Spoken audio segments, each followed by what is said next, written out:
டேய் நில்லுடா. ஐயோ மாட்டிக்கிட்டேனே. நேத்தே உன்னை முடி வெட்டிட்டு வர சொன்னேன், ஏன் முடி வெட்டாம வந்திருக்க? சார் செவ்வாய்க்கிழமையா இருக்குன்னு எங்க அம்மா முடி வெட்ட வேணாம்னு சொல்லிட்டாங்க சார். சரி நகை ஏன் வெட்டாம வந்திருக்க? சார் சாயந்தரம் 6 மணிக்கு மேல நகை வெட்டக்கூடாதுன்னு எங்க பாட்டி சொல்லிட்டாங்க சார். சோ சரி ஷூ ஏன் போடல? உங்க அப்பா போட வேணாம்னு சொல்லிட்டாரா?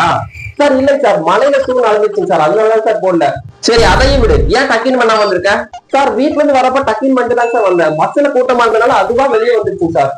என்னடா எல்லாத்துக்கும் ஒரு காரணம் சொல்லிட்டு இருக்க? ஐடி கார்டுங்க. சார் வீட்டுக்கு கொண்டு போனா மறந்து வச்சுட்டு வந்துருவான்னு சொல்லி கிளாஸ் ரூம்லயே வச்சிருக்கேன் சார். கிளாஸுக்குள்ள போன எடுத்து மாட்டிக்கிறேன் சார். கிளாஸ் ரூம்ல வச்சிருக்கியா?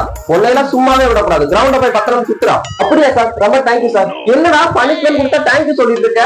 சார் காலையிலேயே நான் வாக்கிங் போலாம், என்னடா பண்ணலாம் யோசிச்சுக்கிறேன் சார். இப்ப நீங்களே சொல்லிட்டீங்க, நான் வாக்கிங் போயிட்டு வரேன் சார். வாக்கிங் போறியா? டேய் போடா கிளாஸுக்கு போடா, கிளாஸுக்கு போடா. உடனே பேசுறதுக்கே விரும்பல, கிளாஸுக்கு போடா. அப்பாடி ஒரு வழியா நக்கலா பேசி அடி வாங்காம தப்பிச்சாச்சு. அப்படியே ஓடிடுவேன். ஒருவேளை அந்த பையன் நம்மளை ஏமாத்திட்டானோ? சே இருக்காது.